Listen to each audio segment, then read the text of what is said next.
That morning started like any other peaceful day on my small farm. The sun was rising over the eastern pasture, birds were singing their morning songs, and I was just about to pour my second cup of coffee when I heard it bang. A single gunshot shattered the quiet countryside air. At first I thought maybe one of the hunters from the next property over had wandered too close, but something in my gut told me this was different. Before we dive in, if you're watching this from somewhere where HOAs don't exist, consider yourself lucky and drop a comment below letting me know where this paradise might be found. I bolted out my back door, coffee mug still in hand, just in time to see my prize-winning bull collapse onto the ground at the edge of my property, and there stood Karen, Homeowners Association president, shotgun still smoking in her hands, a cold, satisfied look on her face, like she'd just swatted a fly. "That dangerous animal was trespassing on community property," she shouted across the field, her voice lacking even a hint of remorse. "I was protecting our neighborhood." Time seemed to freeze as I stood there, my world suddenly upended.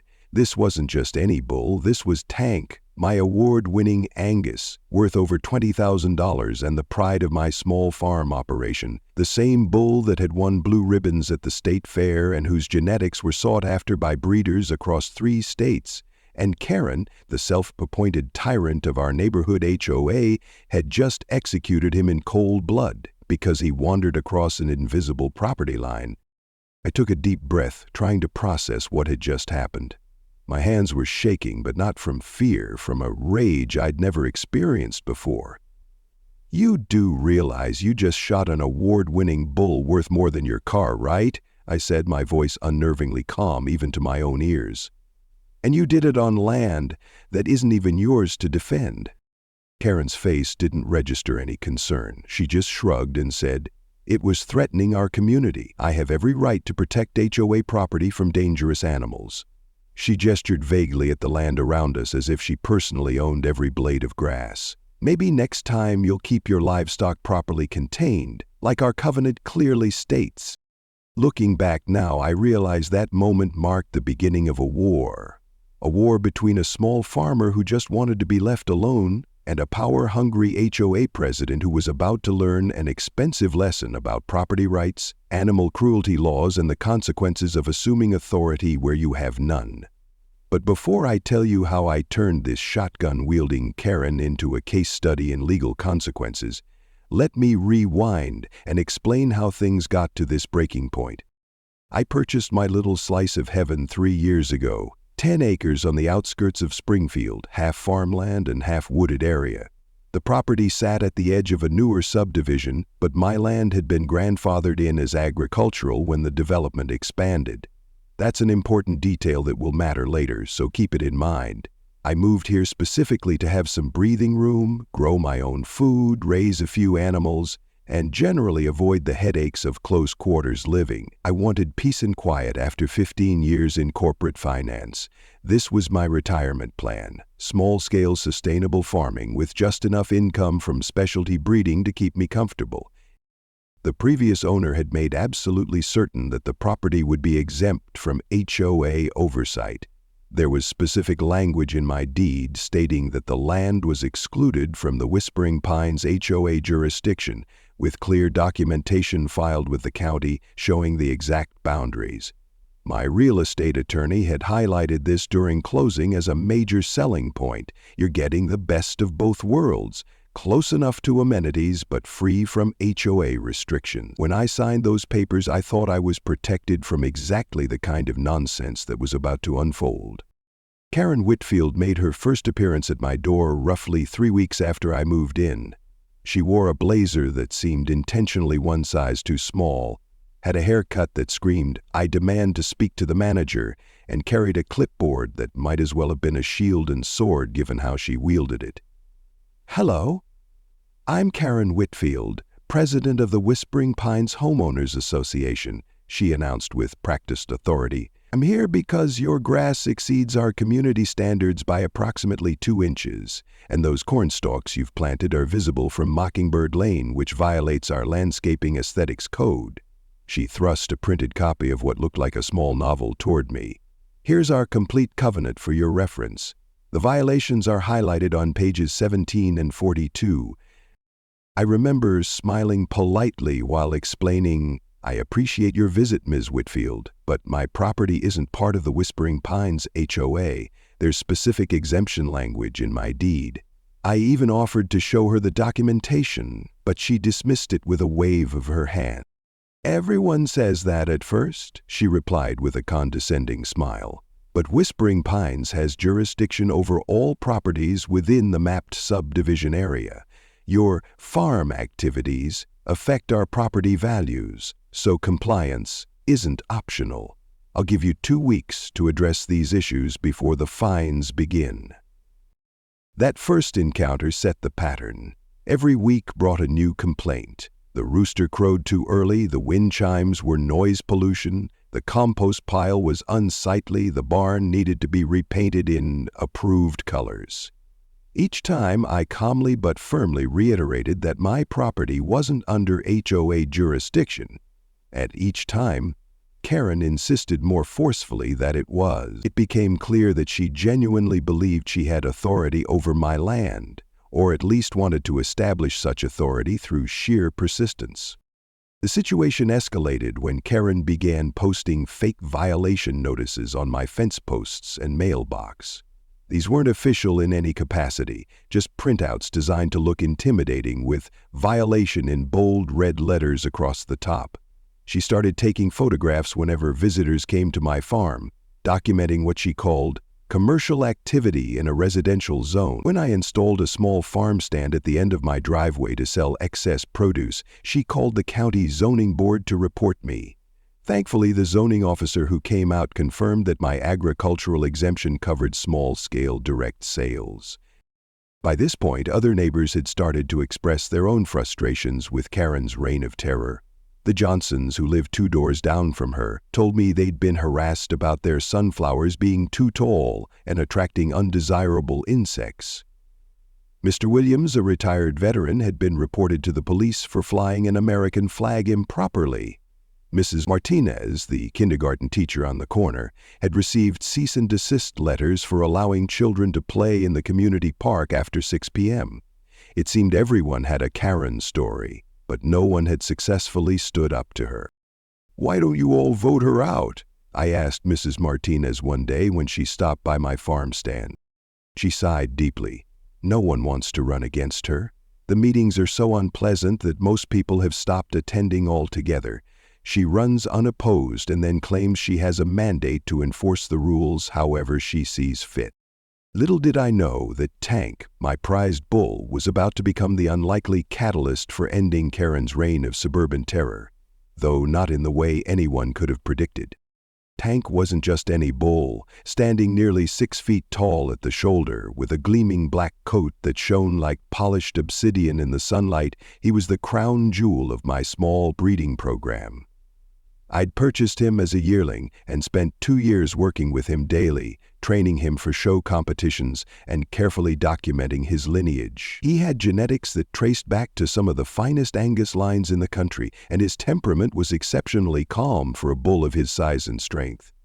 At recent state fair competitions, he'd taken home the blue ribbon in his category, and I already had breeding requests lined up that would keep my small farm operation financially secure for the next few years. To put it plainly, Tank was worth more than $20,000. And that was just his market value, not counting the potential income from his breeding services. Despite his impressive stature, Tank was unusually gentle. Local Forma H groups often visited the farm, and I could safely demonstrate proper livestock handling techniques with him, something rare for a bull of his caliber. He was, as I often joked to visitors, the Beyoncé of bovines, a superstar with surprising grace. That gentle temperament would later become an important factor in the legal proceedings, as it directly contradicted Karen's claims about feeling threatened. The trouble began when I noticed suspicious damage to my wooden fence line along the border that separated my property from the utility easement adjacent to the subdivision. The posts had been partially cut through at the base, not enough to make them fall immediately, but enough that a strong wind or a leaning animal could push them over. At the time, I repaired the damage and thought it might be normal wear and tear, though something didn't sit right about the clean cuts at identical heights on 3 consecutive posts. 4 days later, I woke up to find Tank missing from his paddock. After a brief search, I spotted him grazing contentedly in the utility easement, a strip of public land that ran between my property and the subdivision proper.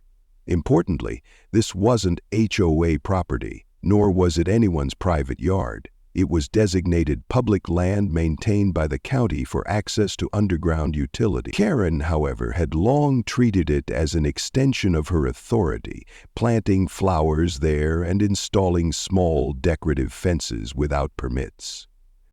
By the time I reached Tank with a lead rope, Karen was already there with her phone out, recording the entire encounter while calling the sheriff's department. "I'm reporting a dangerous animal at large," I could hear her saying into the phone. "Yes, there's a massive bull threatening residents in Whispering Pines. Children could be in danger."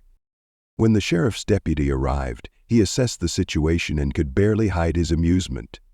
"Ma'am, that bull is just eating grass. He's not threatening anyone, and he's already being led back to his enclosure." He turned to me. "Just make sure your fences are secure, sir. No harm done this time." Karen was livid. "This is the 3rd livestock incident this month," she lied, her face flushing red.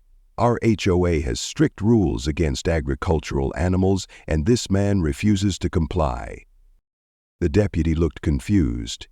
"I thought this property was agricultural exempt. It's on our dispatch notes as being outside HOA jurisdiction."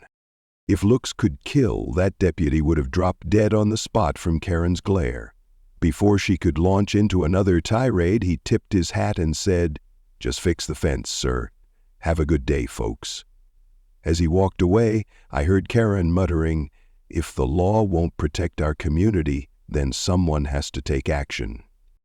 That night, I installed security cameras covering my entire property line, including the area where Tank had escaped. Something told me Karen wouldn't let this go, and I wanted documentation of whatever came next. I also reinforced all my fences and double-checked every gate latch. Despite my precautions, I couldn't shake the feeling that Karen was looking for any excuse to escalate our conflict. Looking back, those cameras were the best investment I ever made. Without the footage they captured, what happened next would have been my word against Karen's. And given her standing in the community and her carefully cultivated image of authority, I might have faced serious legal consequences instead of her. The morning everything came to a head started routinely enough. I was making my rounds, checking on the animals and planning my day, when I noticed Tank's gate was ajar. The latch had been lifted from the outside.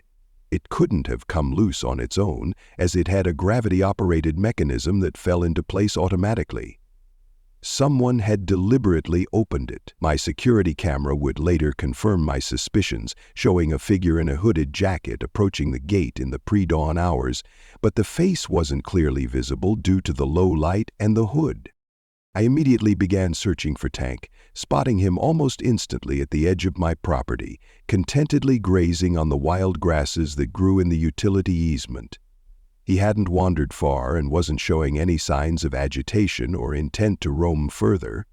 I grabbed a lead rope and headed toward him, planning to simply walk him back to his enclosure before anyone noticed he was out. I was about halfway to Tank when I saw Karen emerge from her back door.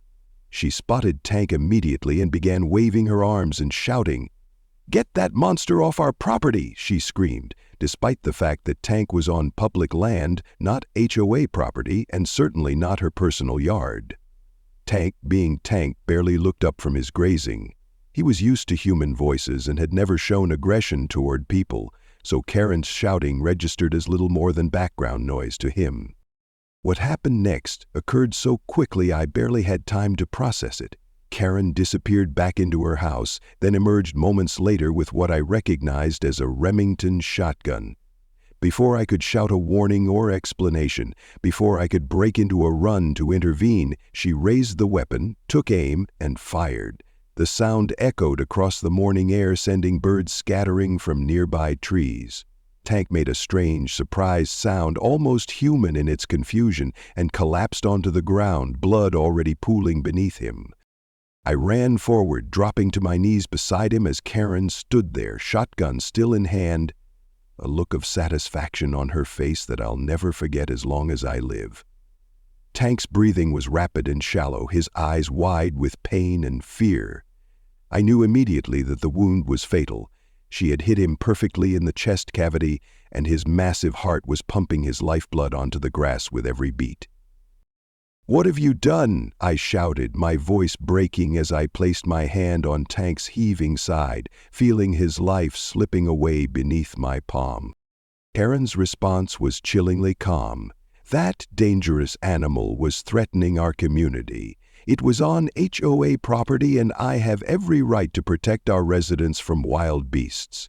She spoke as if she were describing disposing of a venomous snake rather than shooting a domesticated animal worth tens of thousands of dollars. "He wasn't threatening anyone," I argued, still kneeling beside Tank as his breathing grew more labored. "And this isn't HOA property, it's a public utility easement." Karen waved her hand dismissively.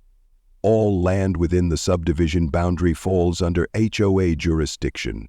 Your animal was trespassing and posed a clear danger.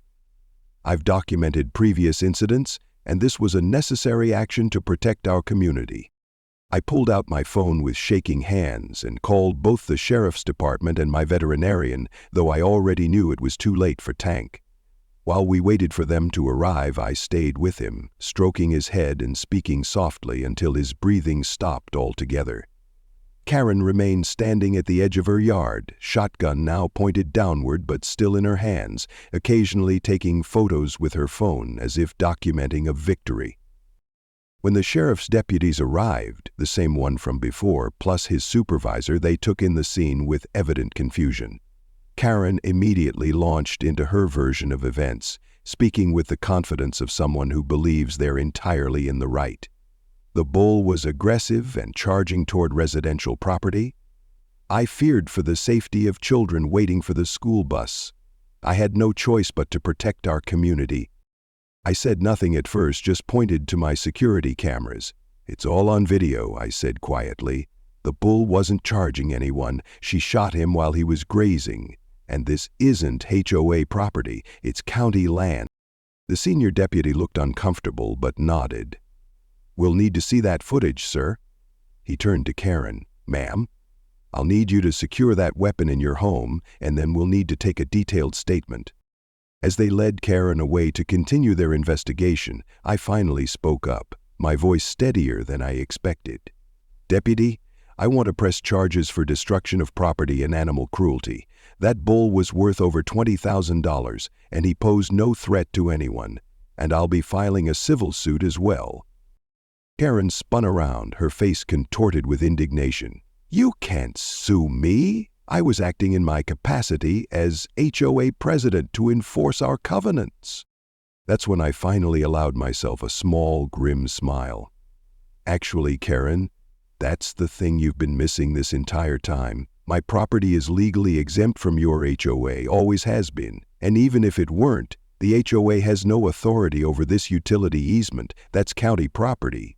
You just shot and killed an award-winning bull on public land while acting as a private citizen. There isn't a judge in this county who won't see that for exactly what it is." For the first time since I'd met her, Karen Whitfield looked uncertain. I spent the next week in a strange fog of grief and determination. Tank's death had hit me harder than I expected. He wasn't just a financial asset, but an animal I had worked with daily for years. The farm felt emptier without his rumbling calls each morning, but alongside that grief was a steely resolve. Karen had finally crossed a line that couldn't be ignored or dismissed with fake violation notices.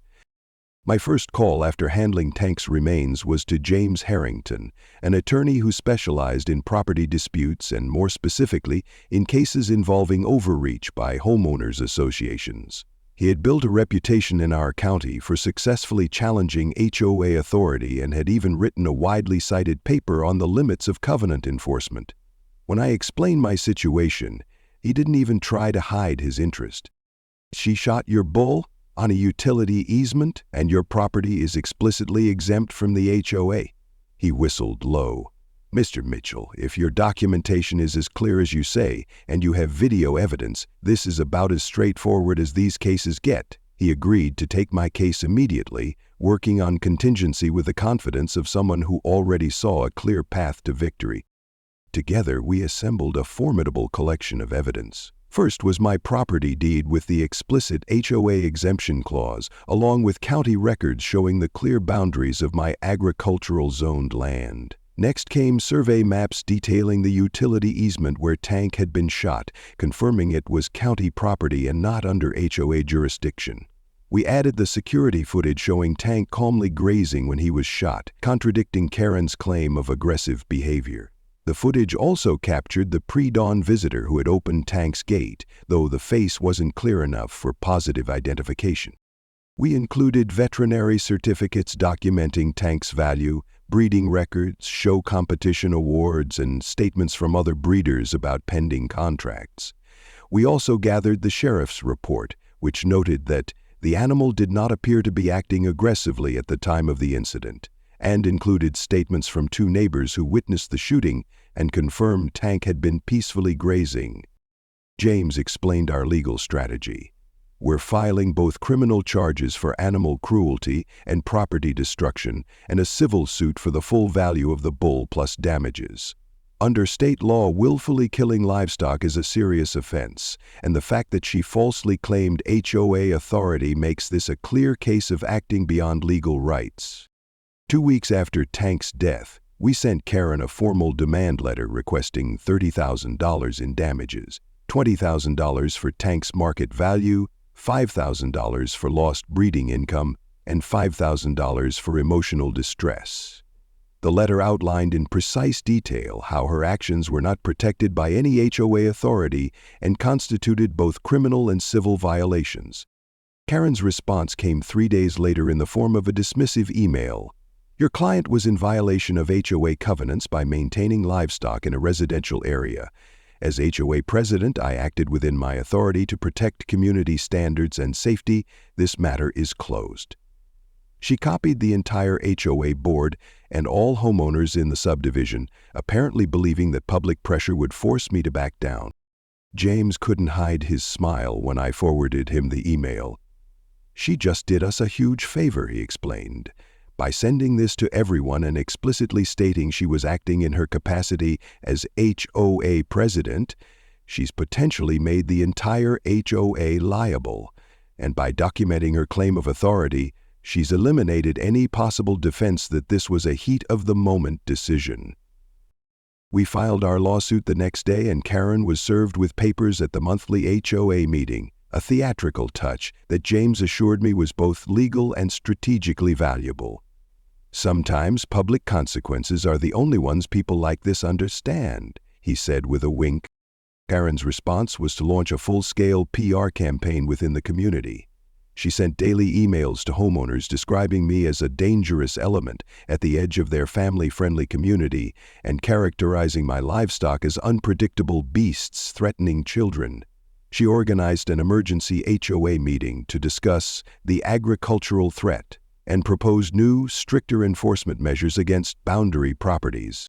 What she didn't realize was that each email, each meeting minute, each social media post was digging her hole deeper. We collected them all as evidence of continued harassment and defamation. Meanwhile, something unexpected was happening. Neighbors began reaching out to me with their own stories of Karen's overreach and intimidation. The Johnsons provided emails where Karen had threatened to fine them for their children's playground equipment being visible from the street. Mr. Williams shared recordings of Karen berating him for hosting a veterans gathering that exceeded her interpretation of acceptable noise levels. Mrs. Martinez provided the cease and desist letters Karen had sent about after-school activities in the public park. The most damning evidence came from a neighborhood barbecue 6 months earlier. Someone had recorded Karen boasting after a few glasses of wine. "If animal control won't remove that farmer's livestock, I'll handle it myself. I've got my daddy's Remington and I know how to use it." The video clearly showed her making a shooting gesture while laughing. As our court date approached, James informed me that something unexpected had happened. The HOA's insurance company had reached out to discuss settlement options. They've reviewed the case and realized they're potentially on the hook for Karen's actions if she was indeed acting as HOA president as she claimed. They're not happy about it. I was surprised. Does that mean the HOA is backing her? James shook his head. Quite the opposite. Their attorney has informed me that they'll be filing an amicus brief stating that Karen was explicitly told after your first complaint that your property was exempt from HOA jurisdiction and that she was acting against direct board instructions by continuing to harass you. The HOA was throwing Karen under the bus, and I couldn't help but feel a grim satisfaction as the tables turned against her. The morning of our first court appearance dawned clear and cool. I put on my one suit, the same one I'd worn to show Tank at the state fair when he won his blue ribbon, and met James at the courthouse steps. My stomach was in knots, not from nervousness about the case itself, but from the weight of what this day represented. This wasn't just about money or property rights anymore. It was about justice for Tank and putting an end to years of Karen's unchecked tyranny. "You ready for this?" James asked, his briefcase bulging with our meticulously organized evidence. He had spent the previous evening walking me through what to expect, how to maintain composure, and when to speak versus when to let him handle things. "As ready as I'll ever be," I replied, straightening my tie and glancing toward the parking lot where I spotted Karen's white SUV pulling in. Karen arrived moments later, walking with the confident stride of someone who still believed they were untouchable. She wore a navy pantsuit that screamed authority, her chin held high despite the circumstances. Beside her walked a young attorney who looked barely out of law school, already perspiring despite the cool morning air, his eyes darting nervously between his client and us. I recognized the fear in his demeanor, the look of someone who had realized too late that he was representing the indefensible. But the real surprise was the third party who arrived, Melissa Davidson, the HOA board's vice president, accompanied by their corporate attorney from a prestigious firm in the city. Melissa, whom I'd only met once at a community event years ago, avoided eye contact with Karen entirely, standing pointedly several feet away, as if to physically demonstrate the HOA's separation from their president. The corporate attorney, a sharply dressed woman with silver-streaked hair and the composed demeanor of someone who'd seen it all, carried a sleek leather portfolio emblazoned with her firm's gold logo. Several neighbors from Whispering Pines had also gathered outside the courthouse. The Johnsons gave me an encouraging nod, while Mr. Williams actually approached and shook my hand. "About time someone stood up to her," he whispered, before rejoining the small crowd that was forming. I hadn't expected an audience, but I understood now that this case was about more than just my bull. It represented something significant for the entire community. Before proceedings even began, Karen's young attorney approached James, fidgeting with his tie as he asked for a moment to discuss settlement options. "My client is willing to offer $5,000 as a gesture of goodwill with no admission of wrongdoing," he said, his voice cracking slightly. James politely declined, his expression betraying nothing. "We've provided our terms. They remain unchanged." The young man looked relieved to be rebuffed, as if he'd only made the offer because Karen insisted. As he walked back to his client, I saw Karen's face flush with anger as she realized her attempt at a last-minute bargain had failed. Inside the courtroom, spectators filled the back rows. The small-town courtroom, with its dark wood paneling and state flag hanging limply beside the judge's bench, suddenly felt like the stage for a community drama years in the making. The court clerk, a middle-aged woman who'd probably seen countless disputes come through these doors, called the case number with practiced efficiency. The judge, Honorable Eleanor Garrison, an older woman with steel-graph hair and a reputation for no-nonsense efficiency, called us to order. Her piercing gaze swept over the courtroom, lingering momentarily on the unusual number of spectators before settling on the attorney. Karen's attorney began with a motion to dismiss, his voice gaining confidence as he recited clearly rehearsed arguments. Your Honor, my client was acting in her official capacity as HOA president, taking necessary action to enforce community standards and protect residents from a clear and present danger. HOA bylaws grant the president broad discretionary powers in emergency situations and, before the judge could even respond, the HOA's corporate attorney rose smoothly to her feet. Your Honor, if I may, Whispering Pines Homeowners Association requests permission to address the court on this matter. Judge Garrison nodded. You may proceed, Counselor. Your Honor, Whispering Pines Homeowners Association wishes to clarify for the record that Ms. Whitfield was not acting in any official capacity during this incident. In fact, the board had explicitly instructed her on 3 separate occasions that Mr. Mitchell's property was exempt from HOA jurisdiction based on county records and the property deed. The attorney's voice was calm, but carried an undercurrent of controlled disdain. The judge raised an eyebrow, the first crack in her neutral expression. Are you submitting documentation to that effect? Yes, Your Honor. We have minutes from board meetings where this was discussed, as well as an email directly to Ms. Whitfield clarifying the exemption status of Mr. Mitchell's property. She handed a thick folder to the clerk, who delivered it to the judge. Additionally, the HOA wishes to state for the record that the utility easement where the incident occurred is county property and outside HOA jurisdiction, regardless of any property exemptions. We have included the county surveyor's official determination of these boundaries. A murmur rippled through the courtroom. I glanced back and saw several neighbors exchanging knowing looks. This was clearly news to them, too. Mrs. Martinez covered her mouth in surprise, while Mr. Williams nodded gravely as if his suspicions had been confirmed. Karen's face had turned an alarming shade of red, the color creeping up her neck and into her cheeks as she processed the betrayal. She whispered furiously to her attorney, who visibly recoiled at whatever she was saying. He adjusted his collar nervously, eyes darting between his client and the judge as beads of sweat formed on his forehead.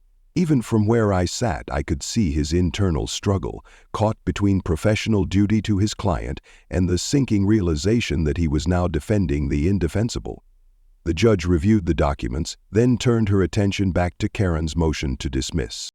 Motion denied, she said flatly. Based on the evidence presented, including the HO's own statement, there appears to be no grounds for claiming official capacity in this action. The case will proceed. What followed was 3 hours of methodical dismantling of Karen's defense. James presented our evidence chronologically, beginning with my property exemption documents and moving through the history of harassment to the fateful morning of the shooting. The security footage was particularly damning. It clearly showed Tank grazing peacefully, Karen's aggressive approach, her return with the shotgun, and the shooting itself. There was audible murmuring in the courtroom when the video played. Karen's attorney attempted to argue self-defense, claiming Karen felt threatened by the bull's presence. James immediately countered with the video evidence, Tank's documented gentle temperament, and the critical fact that Karen had gone inside to retrieve the weapon rather than removing herself from any perceived danger. If she genuinely feared for her safety, James argued, she would have remained inside her home and called animal control, not armed herself, and returned to confront what she claimed was a dangerous animal. The killing blow came from the barbecue video where Karen had threatened to shoot my livestock months before the incident. When played in court, Karen visibly flinched, and her attorney's shoulders slumped in defeat. In a surprising move, the HOA attorney then requested permission to make a statement. Your Honor, Whispering Pines Homeowners Association wishes to formally distance itself from Ms. Whitfield's actions. We have voted to remove her as president, effective immediately, due to this and other incidents where she exceeded her authority. She paused, then added with clear emphasis, this was a unanimous board decision, Your Honor. The attorney continued, her voice softening slightly. We also wish to extend our sincere apologies to Mr. Mitchell for the harassment he has endured and the tragic loss of his valuable animal. The HOA offers our full cooperation in any way the court deems appropriate, including facilitating community restoration and ensuring nothing like this happens again." From the gallery came the unmistakable sound of someone clapping briefly before catching themselves. Judge Garrison's sharp gaze silenced any further demonstration, but the sentiment in the room was palpable. Karen's composure finally broke. "You can't remove me!" she shouted, rising from her seat so quickly her chair nearly toppled backward. Her voice echoed in the high-ceiling courtroom, trembling with rage and disbelief. "I've protected this community for 8 years. I've kept our property values higher than any other subdivision in the county. I've enforced the rules when no one else had the courage."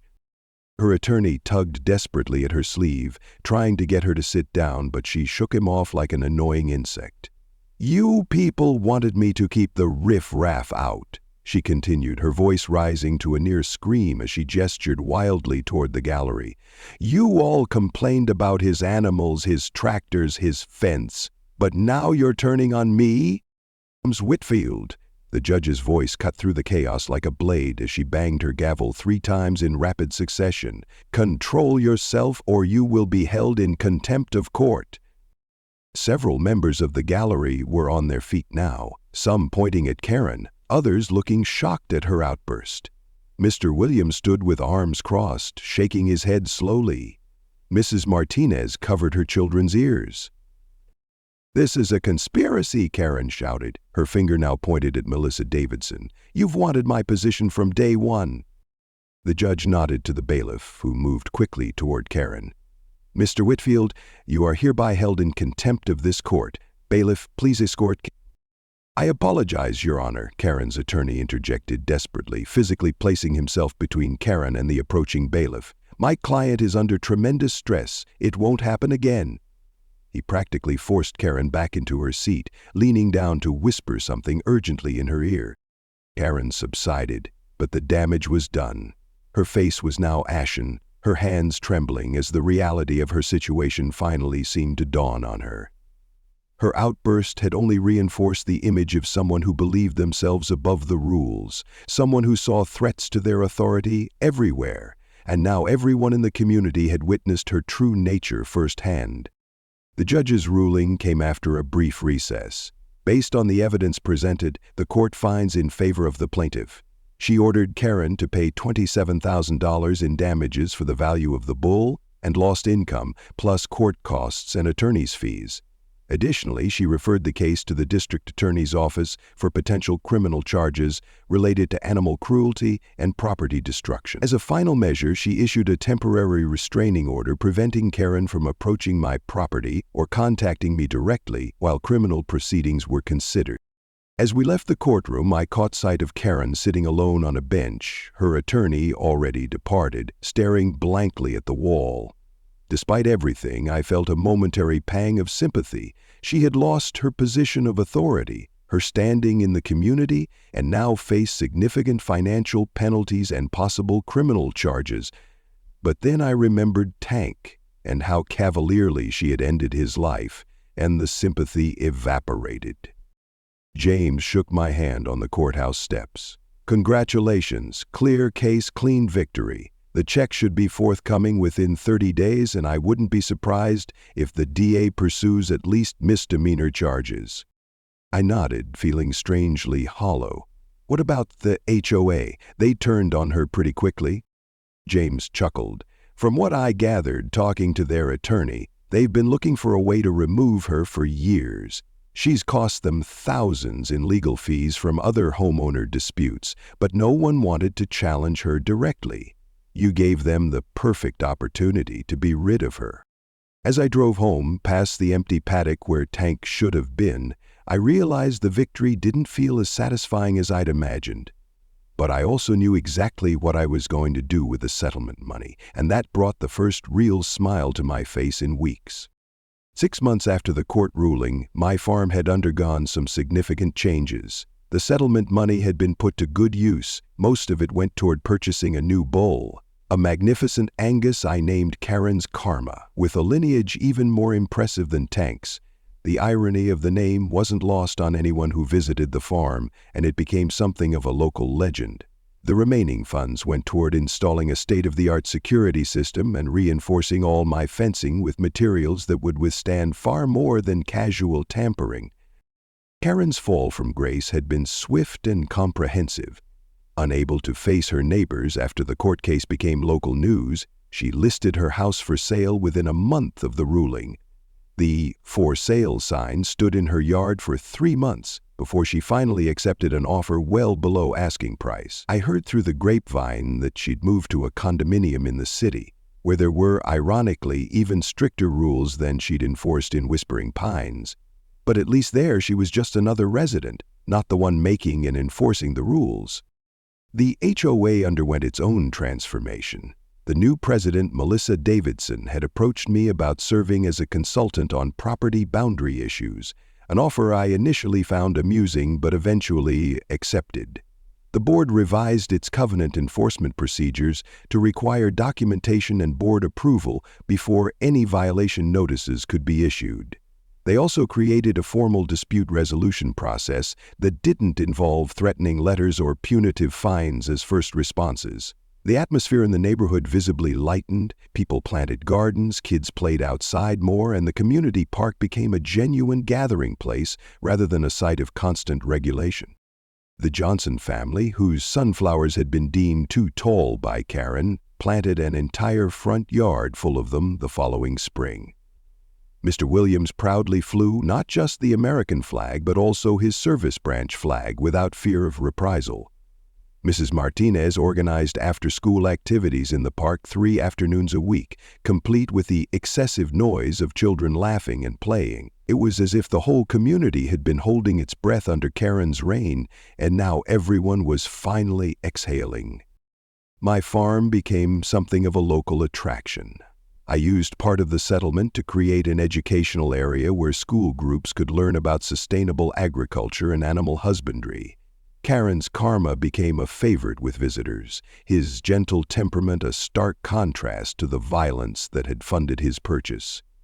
I couldn't bring Tank back, but I could honor his memory by building something positive from the tragedy of his death.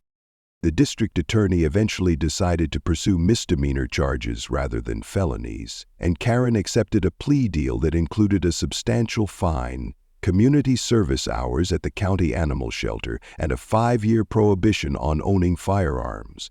She was also required to complete an animal welfare education course. The criminal proceedings made the local paper, further cementing her reputation in the community and ensuring that no other HOA in the county would be eager to have her join their ranks, let alone lead them. Perhaps the most unexpected outcome was my own increased engagement with the community. Before the incident, I'd kept mostly to myself, viewing my neighbors with a mixture of wariness and disinterest. Now, I hosted seasonal farm events that brought in people from throughout the subdivision. The same families Karen had tried to protect from my agricultural activities now eagerly participated in them, with children particularly excited to learn about the animals and growing cycles.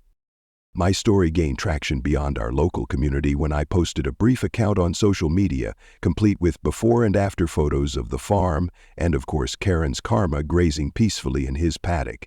The post went viral, accumulating hundreds of thousands of views and connecting me with others who had faced similar HOA overreach. I began consulting informally with property owners facing covenant disputes, helping them understand their rights and the limitations of HOA authority. Looking back on the whole ordeal from the perspective of a year later, I could summarize the lessons learned quite simply. Know your rights, document everything, and never assume that someone with a clipboard and an authoritative tone actually has the authority they claim. Karen's fundamental mistake wasn't just shooting my bull, though that was certainly her most egregious action. Her real error was believing that her position gave her powers she didn't legally possess, and that no one would ever challenge those assumed powers. One evening, as I was checking fences at sunset, a habit I'd developed after Tank's escape despite my improved security, I spotted a familiar figure walking along the public path that ran beside the utility easement. It was Karen, back in the neighborhood for some reason, perhaps visiting former friends or taking care of lingering business with her sold house. She froze when she saw me, then quickly averted her eyes and hurried past. I noticed she gave Karen's Karma, who was grazing nearby, a wide berth, nervously glancing at him as she passed. I called out, "Evening, Karen." "Don't worry. Unlike some residents, my bull understands property boundaries and respects the law." She didn't respond, just quickened her pace until she was out of sight. I couldn't help but smile as I watched her retreat. Sometimes justice comes through courtrooms and legal judgments, but sometimes it's as simple as watching someone who once terrorized a community scurry away in embarrassment, their power permanently broken. As I headed back to the house, I patted Karen's Karma on his massive flank. "You know the funny thing, big guy? She could have avoided all of this with a simple conversation instead of threats. That's the thing about people who rely on intimidation. They never consider what happens when they meet someone who isn't intimidated." The bull looked at me with placid brown eyes, contentedly chewing his grass, blissfully unaware of the drama that had led to his comfortable life. I envied him that ignorance. But I didn't regret standing my ground, protecting my rights, and ensuring that one power-hungry HOA president learned an expensive lesson about the limits of her authority. The experience taught me something that I've since shared with countless others facing similar situations. You don't need to shout. You don't need to stoop to their level of harassment. You just need to know the law and let the system work as intended. Sometimes the most satisfying victory isn't in confrontation, but in watching someone hang themselves with the very rope they tried to use on you. As my story spread online, I received messages from people across the country dealing with their own HOA nightmares. My advice was always the same: document everything, know your property rights explicitly, and don't assume that someone with a title actually has the authority they claim. The law may move slowly, but it generally moves in the direction of justice when the facts are clear. Karma works in mysterious ways. Sometimes it takes the form of a massive black Angus bull peacefully grazing where a shotgun once rang out, and sometimes it's as simple as watching someone who made others' lives miserable finally face consequences for their actions. Either way, I'll take it. On a perfect spring morning, almost exactly a year after Tank's death, I was leading Karen's Karma along the perimeter of my property for his morning exercise. As we approached the spot where the utility easement met the subdivision walking path, I spotted a realtor showing Karen's former house to a young family with 2 small children. The kids pointed excitedly at Karen's Karma, clearly impressed by his massive size and gleaming coat.